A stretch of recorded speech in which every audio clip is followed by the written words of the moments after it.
जय श्री राधे। जय कृष्ण। जय श्री कृष्ण। तो आइए शुरू करते हैं ब्रह्म वैवर्त पुराण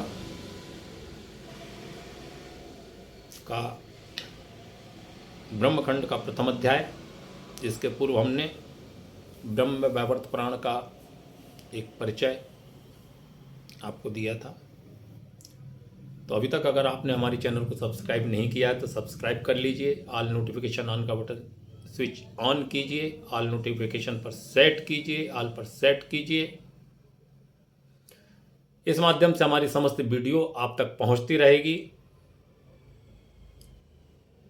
तो सुनते हैं ब्रह्म वैवर्त पुराण प्रथम अध्याय। इस अध्याय में गौलोक धाम, शिवलोक धाम, वैकुंठ धाम के वर्णन से संबंधित बहुत अच्छी व्याख्या आई है। इसकी स्थिति का वर्णन किया है और भगवान श्री कृष्ण के स्वरूप का वर्णन है कि भगवान कितने सुंदर हैं।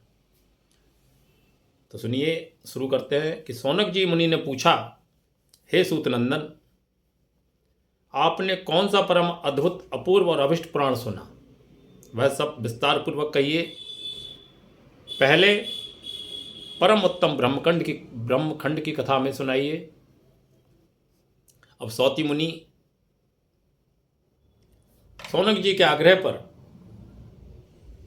कथा का प्रारंभ करते हैं और कहते हैं, मैं सर्वप्रथम अमित तेजस्वी वेद व्यास जी को प्रणाम करता हूं और वेद व्यास जी के मुख से मैंने जिस सर्वोत्तम ब्रह्मखंड को सुना है वह अज्ञान अंधकार नाशक है, ज्ञान मार्ग का प्रकाशक है। हे ब्राह्मणों, पूर्ववर्ती प्रलय काल में केवल ज्योतिषपुंज प्रकाशित होता था, जिसके प्रभाव करोड़ों सूर्यों के समान। वह ज्योतिर्मंडल नित्य है और वही असंख्य विश्व का कारण। असंख्य विश्व का कारण भगवान श्री कृष्ण का धाम। वह शिक्षामय रूपधारी सर्वव्यापी परमात्मा का परम उज्जवल तेज है। उस तेज के भीतर मनोहर रूप में तीनों ही लोक विद्यमान है। हे विप्रवर, तीनों लोकों के ऊपर गौलोक धाम है, जो परमेश्वर के समान ही नित्य है। उसकी लंबाई चौड़ाई 3 करोड़ योजन है, सब प्रकार से मंडलाकार है, परम महान तेज और उसका स्वरूप है।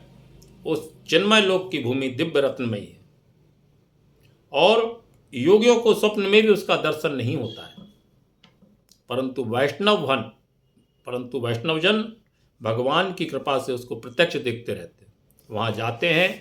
अप्राकृतिक अथवा आकाश अथवा परम व्योम स्थिति हुए श्रेष्ठ धाम को परमात्मा ने अपनी योग शक्ति से धारण कर रखा है। वहां आदि व्याधि, जरा, मृत्यु, शोक, भय का प्रवेश नहीं है।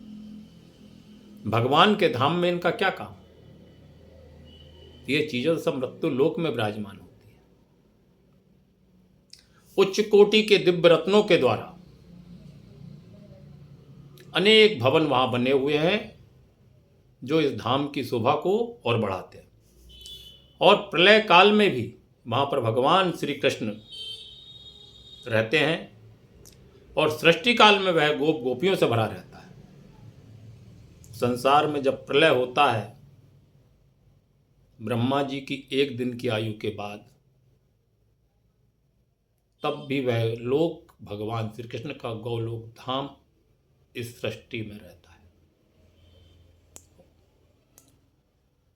गोलोक से नीचे 50 करोड़ योजन दूर दक्षिण भाग में वैकुंठ धाम की व्याख्या आई है, वाम भाग में शिवलोक की व्याख्या आई है और ये दोनों लोक भी गौलोक के समान परम मनोहर मंडलाकार है, इसका वर्णन आया है। वैकुंठ लोक में भगवती लक्ष्मी, भगवान नारायण सदा विराजमान रहते हैं। उनके साथ उनके पार्षद भी विराजमान रहते हैं। और वैकुंठ लोक में भी जरा, व्याधि, आदि, मृत्यु, शोक, भय, इनका कोई स्थान नहीं। इस लोक के वाम भाग में शिवलोक की व्याख्या आई है, जिसका वर्णन आया है कि यह 1 करोड़ योजन है के आकार का है और पार्षद सहित भगवान शिव यहाँ पर विराजमान रहते हैं। आगे व्याख्या आई है कि गोलोक के भीतर अत्यंत मनोहर ज्योति है, जो परम आनंददायक तथा नित्य परमानंद की प्राप्ति का कारण है। योगी जन योग एवं ज्ञान की दृष्टि से सदा उसी का चिंतन करते रहते हैं। वह ज्योति ही परम आनंददायक, निराकार और परात्पर ब्रह्म है। उस ब्रह्म ज्योति के भीतर अत्यंत मनोहर रूप से सुशोभित भगवान श्याम सुंदर विराजमान रहते हैं, जो नूतन जलधर के समान है। नेत्रों की व्याख्या आई कि उनके नेत्र लाल लाल, मुख पर प्रसन्नता, निर्मल मुख, जो शरद पूर्णिमा के चंद्रमा की शोभा को भी तिरस्कृत कर दे, ऐसा भगवान श्री कृष्ण का मुखमंडल है। आगे व्याख्या कि वह मनोहर रूप विविध लीलाओं का धाम है। भगवान का रूप ही लीलाओं का धाम। भगवान की 2 भुजाओं का वर्णन आया है। एक हाथ में मुरली भगवान की सदा सुशोभित होती है। अधरों पर मंद मुस्कान, भगवान के श्री अंग रेशमी पीतांबर से आवृत, सुंदर रत्नमय आभूषणों से श्रृंगारित भगवान श्री कृष्ण और भक्तवत्सल है। उसके संपूर्ण अंग चंदन से चर्चित, कस्तूरी कुमकुम से अलंकृत, श्री वत्स भूषित वक्षस्थल कांतिमान कौस्तुभ से प्रकाशित होते रहता है।